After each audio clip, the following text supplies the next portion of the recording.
Telecom ಕ್ಷೇತ್ರದಲ್ಲಿ ಕ್ರಾಂತಿ, BSNL big come back. 2 ದಶಕದ ನಂತರ ಭರ್ಜರಿ ಲಾಭ, ಮತ್ತೆ ರೂಲ್ ಮಾಡುತ್ತಾ ಬಿಗ್ ಡ್ಯಾಡಿ.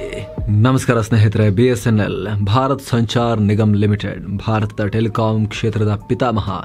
ಒಂದು ಕಾಲದಲ್ಲಿ ಇಡೀ ಇಂಡಸ್ಟ್ರಿಯನ್ನು ರೂಲ್ ಮಾಡಿದ್ದ, ಅಂದರೆ ಅವ್ರು ಮಾತಾಡಿದ್ದಲ್ಲ, ಆ ಟೈಮ್ನಲ್ಲಿ ರೂಲ್ ಮಾಡಿದ್ದ ಕಂಪನಿ ಅಳಿವಿನ ಅಂಚಿನವರೆಗೂ ಹೋಗಿತ್ತು. ರೀಸೆಂಟಾಗಿ ಬಾಗಿಲು ಮುಚ್ಚುವ ಹಂತಕ್ಕೂ ತಲುಪಿತ್ತು. ಆದ್ರೀಗ ಕೊನೆಗೂ ಭರ್ಜರಿ ಕಮ್ ಬ್ಯಾಕ್ ಮಾಡಿದೆ. ಬಿಎಸ್ಎನ್ಎಲ್ ಫೀನಿಕ್ಸ್ ಹಕ್ಕಿಯಂತೆ ಚಿಮ್ಮಿ ಬಂದಿದೆ. ಬರೋಬ್ಬರಿ 18 ವರ್ಷಗಳ ನಂತರ ಪ್ರಾಫಿಟ್ಟಿಗೆ ಮರಳಿದೆ. 3ನೇ ಕ್ವಾರ್ಟರ್ನಲ್ಲಿ ಭರ್ಜರಿ 262 ಕೋಟಿ ರೂಪಾಯಿ ಲಾಭಕ್ಕೆ ಬಂದಿದೆ. ಲಾಸ್ ಮೇಕಿಂಗ್ ಆಗಿದ್ದ ಕಂಪನಿ ಒಂದೇ ವರ್ಷದಲ್ಲಿ 1 ಕೋಟಿಗೂ ಅಧಿಕ ಜನ ಬಿಎಸ್ಎನ್ಎಲ್ಗೆ ವಾಪಸ್ ಆಗಿದ್ದಾರೆ. ಹಾಗಿದ್ದಕ್ಕೆ ಏನು ಕಾರಣ? ಸಾವಿರಾರು ಕೋಟಿ ರೂಪಾಯಿ ಲಾಸ್ನಲ್ಲಿದ್ದ ಕಂಪನಿ ದಿಢೀರಂತ ಪ್ರಾಫಿಟಿಗೆ ಬಂದಿದೆ ಹೇಗೆ? ಟೆಲಿಕಾಂ ಕ್ಷೇತ್ರದ ಮೇಲೆ ಇದರ ಪರಿಣಾಮ ಏನು? ಏರ್ಟೆಲ್ ಜಿಯೋಗೆ ಬಿಎಸ್ಎನ್ಎಲ್ ಫೈಟ್ ಕೊಡುತ್ತಾ? ಮತ್ತೆ ಟೆಲಿಕಾಂ ಸಾಮ್ರಾಟನಾಗುತ್ತಾ? ಇದೆಲ್ಲವನ್ನ ಈ ವರದಿಯಲ್ಲಿ ನೋಡ್ತಾ ಹೋಗೋಣ. ಕಡೆತನಕ ಮಿಸ್ ಮಾಡದೆ ನೋಡಿ. ಭ್ರಷ್ಟ ಶಂಕೆ, ಸರ್ಕಾರಿ ಕುಣಿಕೆ, ಎದ್ದು ಬಿದ್ದು ಗೆದ್ದ ಬಿಎಸ್ಎನ್ಎಲ್. ಭಾರತ್ ಸಂಚಾರ್ ನಿಗಮ್ ಲಿಮಿಟೆಡ್ ಭಾರತದ ಧೀಮಂತ ಸರ್ಕಾರಿ ಸ್ವಾಮ್ಯದ ಕಂಪನಿಗಳಲ್ಲಿ ಒಂದಾಗಿತ್ತು. ಇವತ್ತಿಗೂ ಜಿಯೋ, ಏರ್ಟೆಲ್ನಂತಹ ಖಾಸಗಿ ದೈತ್ಯರು ತಲುಪದ ಕುಗ್ರಾಮಗಳಲ್ಲೂ ಬಿಎಸ್ಎನ್ಎಲ್ ನೆಟ್ವರ್ಕ್ ಸಿಗುತ್ತೆ. ಇನ್ಫ್ಯಾಕ್ಟ್ ಇದೇ ಉದ್ದೇಶದಿಂದ 2000ನೇ ಇಸವಿಯಲ್ಲಿ ಬಿಎಸ್ಎನ್ಎಲ್ ಸ್ಥಾಪನೆಯಾಗಿತ್ತು. ಲ್ಯಾಂಡ್ ಲೈನ್ಗಳೇ ಕಮ್ಯುನಿಕೇಷನ್ನ ಮುಖ್ಯ ಆಧಾರ ಆಗಿದ್ದ ಕಾಲದಲ್ಲಿ ಬಿಎಸ್ಎನ್ಎಲ್ ಲಡಾಖ್ನಂತಹ ಗುಡ್ಡಗಾಡನ್ನು ಬಿಡದೆ, ಮಲೆನಾಡಿನ ಕಾಡು ಪ್ರದೇಶಗಳನ್ನು ಕೂಡ ಬಿಡದೆ ನೆಟ್ವರ್ಕ್ ಅನ್ನು ತಲುಪಿಸಿತ್ತು. ಒಂದು ಕಡ್ಡಿ ಆದರೆ ಒಂದು ಕಡ್ಡಿ. ಹಲೋ ಕೇಳಿಸ್ತಾ ಇದೆಯಾ ಇಲ್ವಾ? ಕೇಳಿಸ್ತಾ ಇದೆಯಾ? ಈಗ ಕೇಳಿಸ್ತಿದೆ, ಹಂಗಾದ್ರೂ ಪರವಾಗಿಲ್ಲ, ಅಟ್ಲೀಸ್ಟ್ ಅಷ್ಟಕ್ಕಾದ್ರೂ ಒಂದು ವ್ಯವಸ್ಥೆ ಮಾಡಿಕೊಟ್ಟಿತ್ತು. 2G ಬಂದಾಗಲೂ ಬೇಗ ಅಡಾಪ್ಟ್ ಆಯಿತು. ಪರಿಣಾಮ ಆಗಿನ ದಿನಗಳಲ್ಲಿ ಬಿಎಸ್ಎನ್ಎಲ್ 70% ಮಾರ್ಕೆಟ್ ಶೇರ್ ಹೊಂದಿ ಇಂಡಸ್ಟ್ರಿ ಲೀಡರ್ ಆಗಿತ್ತು. 2000ದಿಂದ 2007ರವರೆಗೆ ಭರ್ಜರಿ 47,000 ಕೋಟಿ ರೂಪಾಯಿ ಲಾಭ ಗಳಿಸಿತ್ತು. ಕೇಂದ್ರ ಸರ್ಕಾರಕ್ಕೆ ದುಡ್ಡಿನ ಹೊಳೆ ಹರಿಸೋ ಕಾಮಧೇನು ಆಗಿತ್ತು. ಆದರೆ 2007ರ ನಂತರ ಇದೆಲ್ಲ ಚೇಂಜ್ ಆಯಿತು. ಬಿಎಸ್ಎನ್ಎಲ್ಗೆ ಕೇಡುಗಾಲ ಶುರುವಾಯಿತು. ಟೆಲಿಕಾಂ ಮಿನಿಸ್ಟರ್ ಆಗಿದ್ದ ತಮಿಳುನಾಡಿನ ದಯಾನಿಧಿ ಮಾರನ್ ತಮ್ಮ ಸನ್ ನೆಟ್ವರ್ಕ್ಗೆ ಬಿಎಸ್ಎನ್ಎಲ್ ನೆಟ್ವರ್ಕ್ ದುರ್ಬಳಕೆ ಮಾಡಿಕೊಂಡ ಆರೋಪ ಕೇಳಿಬಂತು. UPA 1 ಟೈಮ್ನಲ್ಲಿ. ಅದಾದ್ಮೇಲೆ ಬಂದ ಸಚಿವ ಎ ರಾಜಾ ಕೂಡ 2G ಹಗರಣದಲ್ಲಿ ಸಿಕ್ಕಾಕೊಂಡ್ರು. ಪರಿಣಾಮ ಸಿಬಿಐ, ಕೇಂದ್ರ ವಿಚಕ್ಷಣಾ ದಳದಂತಹ ತನಿಖಾ ಸಂಸ್ಥೆಗಳು ಬಿಎಸ್ಎನ್ಎಲ್ನ ಜಾಲಾಡೋಕೆ ಶುರು ಮಾಡಿದ್ರು.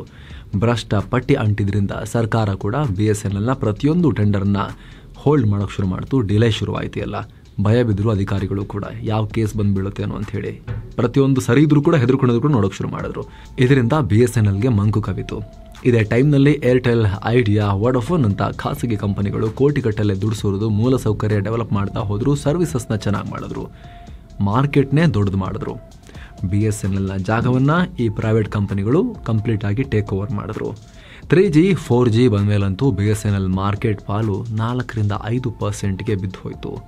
ಆದಾಯ ಕೂಡ ಬಿತ್ತು. 2007ರಲ್ಲಿ 3,009 ಕೋಟಿ ಪ್ರಾಫಿಟ್ನಲ್ಲಿದ್ದ ಬಿಎಸ್ಎನ್ಎಲ್ 2020ನ ಹೊತ್ತಿಗೆ 33,000 ಕೋಟಿ ರೂಪಾಯಿ ಲಾಸ್ಗೆ ಹೋಯಿತು. ಹೀಗಾಗಿ 2016ರಲ್ಲಿ ನೀತಿ ಆಯೋಗ ಬಿಎಸ್ಎನ್ಎಲ್ನ ಬಂದ್ ಮಾಡಿಬಿಡಿ ಅಂತ ಹೇಳಿತ್ತು. ಆದರೆ ಈಗ ಮತ್ತೆ ಬಿಎಸ್ಎನ್ಎಲ್ನ ಲಾಭಕ್ಕೆ ತರಲಾಗಿದೆ. ಹುಟ್ಟಿದೆದ್ದ ಬಿಎಸ್ಎನ್ಎಲ್ 2 ದಶಕದ ನಂತರ ಭರ್ಜರಿ ಪ್ರಾಫಿಟ್. ಸ್ನೇಹಿತರೆ, ಗೂಗಲ್ನಲ್ಲಿ ಬಿಎಸ್ಎನ್ಎಲ್ ಅಂತ ಸರ್ಚ್ ಮಾಡಿದ್ರೆ ಸಾಕು, ಕೇವಲ ಸಾಲ ಮತ್ತು ಲಾಸ್ನ ಸುದ್ದಿನೇ ಜಾಸ್ತಿ ಕಾಣಿಸ್ತಾ ಇದ್ದ ಕಾಲ ಇತ್ತು. ಆದರೆ ಈಗ ಬಿಎಸ್ಎನ್ಎಲ್ ಬಹಳ ವರ್ಷಗಳ ನಂತರ, ದಶಕಗಳ ಬಳಿಕ ಪ್ರಾಫಿಟ್ ಅನ್ನೋ ಒಂದು ಬೆಳಕನ್ನು ಕಂಡಿದೆ. ತ್ರೈಮಾಸಿಕ ವರದಿ ಇದನ್ನು ಸಾರಿ ಹೇಳ್ತಾ ಇದೆ. 2024-25ನೇ ಸಾಲಿನ 3ನೇ ಕ್ವಾರ್ಟರ್ನಲ್ಲಿ ಬಿಎಸ್ಎನ್ಎಲ್ 262 ಕೋಟಿ ರೂಪಾಯಿ ಪ್ರಾಫಿಟ್ ಮಾಡಿಕೊಂಡಿದೆ. ಕೊನೆಯ ಬಾರಿಗೆ 2007ರಲ್ಲಿ ಈ ರೀತಿ ಲಾಭದ ಬೆಳಕನ್ನು ಕಂಡಿದ್ದು, ಆಮೇಲೆ ಲಾಸ್ನ ಕತ್ತಲೆಗೆ ಬಿದ್ದಿದ್ದು ಈಗಲೇ ಅವರು ಆಲ್ಮೋಸ್ಟ್ ಎಷ್ಟು ವರ್ಷ ಆಗುತ್ತೆ, 16-17 ವರ್ಷಗಳ ಬಳಿಕ ಲಾಭದ ಬೆಳಕನ್ನು ನೋಡ್ತಿರೋದು.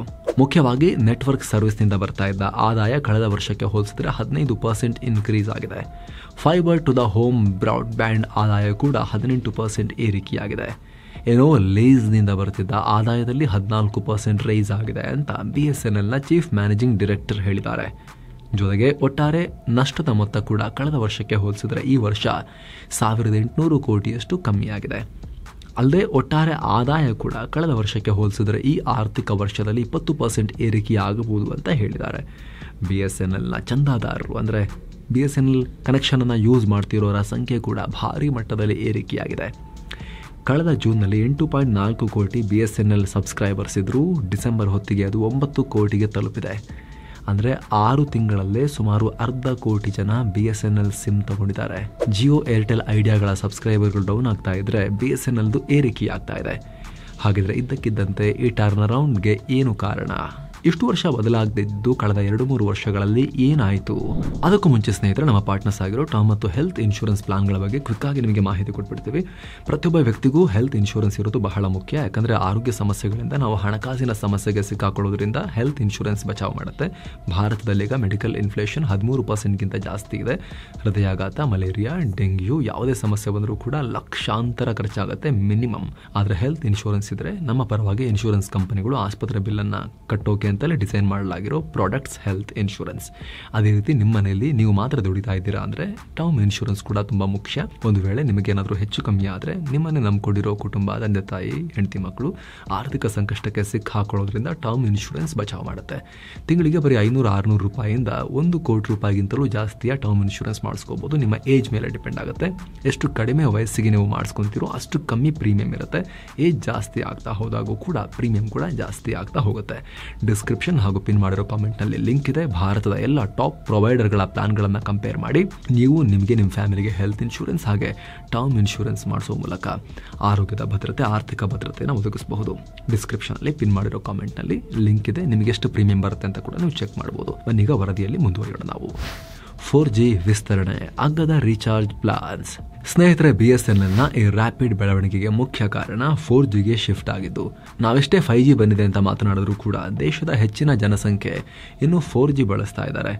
ಇಂತಹ 4Gಗೆ BSNL ಲೇಟ್ ಆದರೂ ಕೂಡ ಇತ್ತೀಚಿನ ವರ್ಷಗಳಲ್ಲಿ ಬೇಗ ಮೂವ್ ಆಯಿತು. ಕೇಂದ್ರ ಸರ್ಕಾರ ಕಳೆದ 5 ವರ್ಷಗಳಿಂದ BSNLಗೆ ಮರುಜೀವ ಕೊಡೋಕೆ ನಿರಂತರ ಪ್ರಯತ್ನ ಮಾಡಿತು. 2019ರಲ್ಲಿ 69,000 ಕೋಟಿ, 2022ರಲ್ಲಿ 1.64 ಲಕ್ಷ ಕೋಟಿ, 2023ರಲ್ಲಿ 89,047 ಕೋಟಿ ರೂಪಾಯಿ, ಹೀಗೆ 5 ವರ್ಷದಲ್ಲಿ ಬರೋಬ್ಬರಿ 3 ಲಕ್ಷ ಕೋಟಿ ರೂಪಾಯಿ ಮೌಲ್ಯದ ರಿವೈವಲ್ ಪ್ಯಾಕೇಜ್ಗಳನ್ನು ಕೊಡ್ತಾ ಬಂತು. ಇದರಿಂದ BSNL 4Gಗೆ ಕನ್ವರ್ಟ್ ಆಗೋಕೆ ಅನುಕೂಲ ಆಯಿತು. BSNL ಸಮಸ್ಯೆ ಇದ್ದಿದ್ದೇ ಕಾಲಕ್ಕೆ ತಕ್ಕಂತೆ ಅಪ್ಡೇಟ್ ಆಗ್ತಿಲ್ಲ ಅನ್ನೋದು. ಇಡೀ ಭಾರತ 4G ಬಳಸೋಕೆ ಶುರು ಮಾಡಿದ್ರೆ BSNL 3G ಇನ್ಸ್ಟಾಲ್ ಮಾಡ್ತಾ ಇತ್ತು. ಹೀಗಾಗಿ ಯಾರೂ BSNL ಸಿಮ್ ಬಗ್ಗೆ ತಲೆ ಕೆಡಿಸ್ಕೋತಾ ಇರಲಿಲ್ಲ. ಆದರೆ ಈಗ ಸರ್ಕಾರದ ಮಧ್ಯಪ್ರವೇಶದಿಂದ 4G ಟ್ರಾನ್ಸಿಷನ್ ಬೇಗ ಆಯಿತು.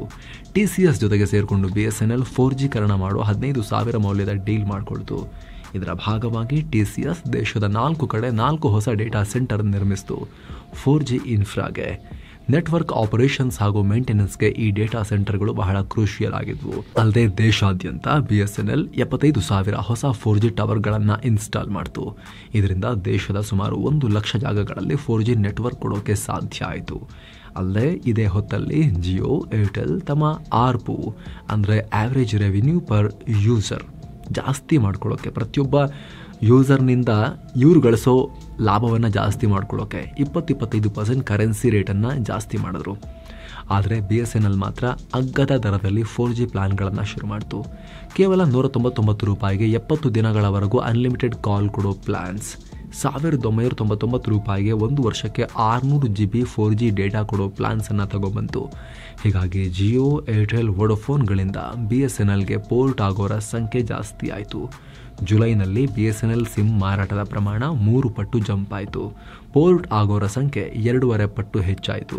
ಬಿಹಾರ, ಜಾರ್ಖಂಡ್ಗಳಂತಹ ಬಡ ರಾಜ್ಯಗಳಲ್ಲಿ BSNL ಸಿಮ್ ಮಾರಾಟ ದಿನಕ್ಕೆ 150 ಆಗ್ತಾ ಇದ್ದಿದ್ದು 500ಕ್ಕೆ ಹೋಯಿತು. ಹೀಗಾಗಿ BSNLನ ಯೂಸರ್ ಬೇಸ್ ದೊಡ್ಡದಾಯಿತು.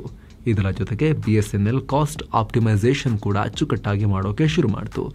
ಅಂದರೆ ಇರೋ ಸೌಲಭ್ಯ, ಸೌಕರ್ಯ, ಸಂಪನ್ಮೂಲವನ್ನು ಸರಿಯಾಗಿ ಎಫಿಷಿಯೆಂಟ್ ಆಗಿ ಬಳಸೋದು.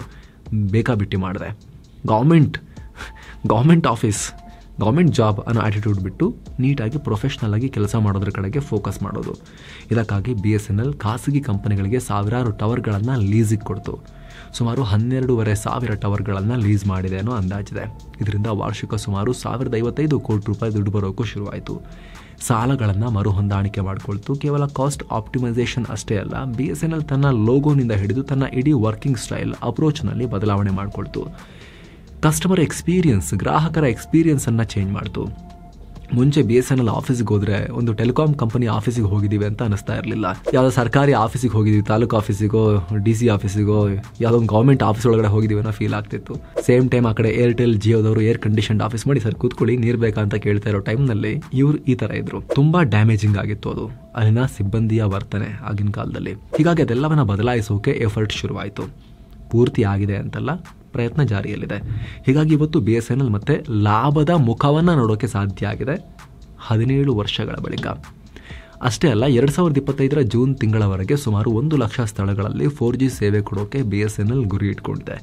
2027-28 ತನ್ನ ಆಪರೇಷನ್ಸ್ ಮೂಲಕ ಸುಮಾರು 35,960 ಕೋಟಿ ಆದಾಯ ಗಳಿಸೋ ಟಾರ್ಗೆಟ್ ಇಟ್ಕೊಂಡಿದೆ. ಪ್ರತಿ ವರ್ಷ ಆದಾಯ ಬೆಳವಣಿಗೆ ದರವನ್ನು 20%ಗೆ ರೀಚ್ ಮಾಡಬೇಕು ಅನ್ನೋ ಟಾರ್ಗೆಟ್ ಹಾಕೊಂಡಿದೆ. ಸೊ ಹೊಸ ವಿಚಾರವೆಲ್ಲ BSNL ನಲ್ಲಿ ಲಾಭ ಗಳಿಸೋ ಟಾರ್ಗೆಟ್, ಕಸ್ಟಮರ್ ಎಕ್ಸ್ಪೀರಿಯನ್ಸ್ ಇಂಪ್ರೂವ್ ಮಾಡ್ಕೊಳ್ಳೋಕೆ ಟಾರ್ಗೆಟ್ ಹಾಕೊಳ್ಳೋದು, ಇವೆಲ್ಲ ಹೊಸ ವಿಚಾರ. ಒಟ್ಟಿನಲ್ಲಿ ಖಾಸಗಿ ಅವರ ಮಾದರಿಯಲ್ಲೇ ಬದಲಾಗೋಕೆ BSNL ಪ್ರಯತ್ನ ಪಡ್ತಾ ಇದೆ. ಸಣ್ಣ ಯಶಸ್ಸು ಸಿಕ್ಕಿದೆ. ಇದು ಇಲ್ಲಿಗೆ ನಿಲ್ಲಬಾರದು, ಇದು ಹೀಗೆ ಮುಂದುವರಿಲಿ ಚೆನ್ನಾಗಿ. ದೇಶಕ್ಕೆ BSNL ನಂತಹ ಒಂದು ಕಂಪನಿಯ ಅವಶ್ಯಕತೆ ಇದೆ. ದೊಡ್ಡ ಪ್ರಮಾಣದ ಭಾರತೀಯರಿಗೆ ಅಗ್ಗದ ಪ್ಲಾನ್ಗಳನ್ನು ಕೊಡೋ, 4G ಆದರೆ 4G, 3G ಆದರೆ 3G, ಅಟ್ಲೀಸ್ಟ್ ಕನೆಕ್ಷನ್ ಕೊಡೋ ಒಂದು ಕಂಪನಿ ಬೇಕೇ ಬೇಕು.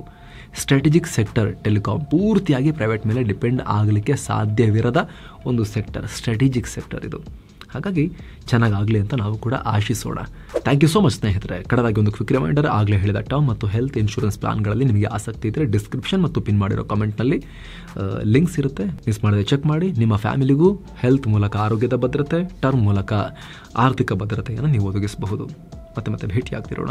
ನಮಸ್ತೆ.